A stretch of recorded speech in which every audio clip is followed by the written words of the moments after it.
it's Amanda Green here, and I just wanted to quickly talk to you about an idea for a positive parenting solution. So, at the moment, 2 out of 3 of our bigger children are not exactly sharing very nicely and being as kind as we would want them to be. So, we are trialing a new strategy. Now, we have every night we do an extra time chart, which just is a tick and flick sheet about our behavioural expectations for their behaviour every day. And that includes, making their bed, having gentle hands and feet, making good choices, just really basic expectations that we have of our children's behaviour every day. And I will insert a video of what that extra chart looks like here. Okay, so here is our good choices chart, and this is the tick and flicks from last night. And over on the right hand side obviously is our expectations of their behaviour, so that their morning jobs are done, which means their bed's made, teeth are brushed, and they brought their water bottle back to the kitchen after a night's sleep, and they're ready to go, which obviously dressed, ready for school.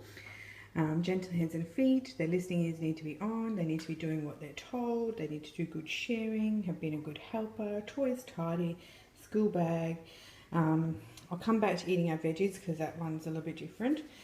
They use their words instead of whinging, they use an inside voice, no back chatting, and their extra jobs that they are allotted are done. So I'll come back to extra jobs and eating our veggies. So when it comes to eating our veggies, we have, as you can see, 2 have ticks and 1 has a cross. We have 2 very good vegetable eaters, they'll give anything a go, and 1 who is quite stubborn and pig-headed when it comes to eating our veggies. So here is a plus and a minus in the balloon there. And what happens is, if our good people eat their veggies, or if anybody eats their veggies and you get a tick in that veggies box, they get an extra 5 minutes allotted to them. And obviously if you don't eat your veggies, you minus 5 minutes from your allocated time. So each tick for the big 2 kids is worth 2 minutes. So last night Thierry got 20 minutes extra time after 7 o'clock, so he went to bed at 7:20. Kaylin didn't eat her veggies, and she got a few things that she missed out on.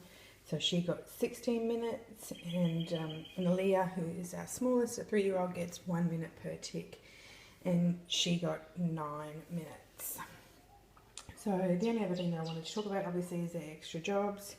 Thierry's jobs are sweeping or vacuuming, putting the washing into the washing basket, the people who leave it on the floor after their baths, and getting his clothes out of the cupboard ready for school the next day.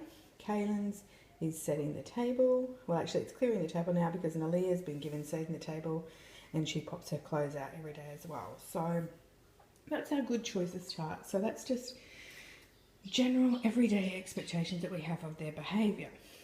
So back to my positive parenting strategy to combat not sharing, and I'm coming back to that now. So here it is. This is what the video is all about, another positive technique to encourage the behaviour that we want, and this one is called the warm and fuzzy jar.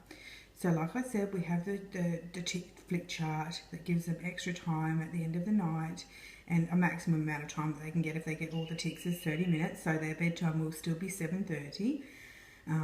But this one is just a little bonus for warm and fuzzy. So being kind and, sharing nicely and just doing those things, that are not expected in terms of behaviour, but just the warm and fuzzy things, the really nice things that they do for each other to encourage that positive interaction between the siblings.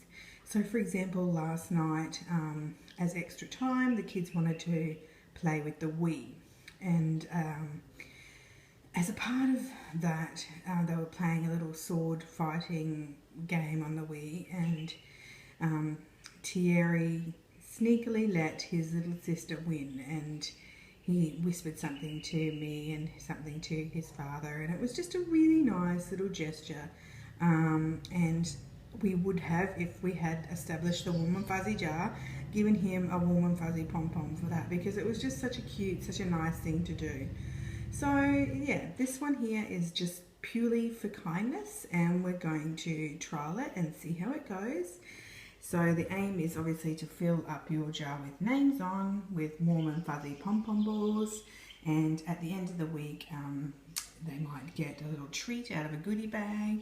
And when I say treat, I don't mean anything sweet, you know, like a little whistleblower or a glow stick or something like that, you know, regular party favours. So we're going to see how it goes, and I'll keep you posted. Thanks for watching. Yeah, I hope that gives you some ideas on strategies that you can use to encourage the appropriate behaviour in your children that are positive and not negative based. Thanks for watching.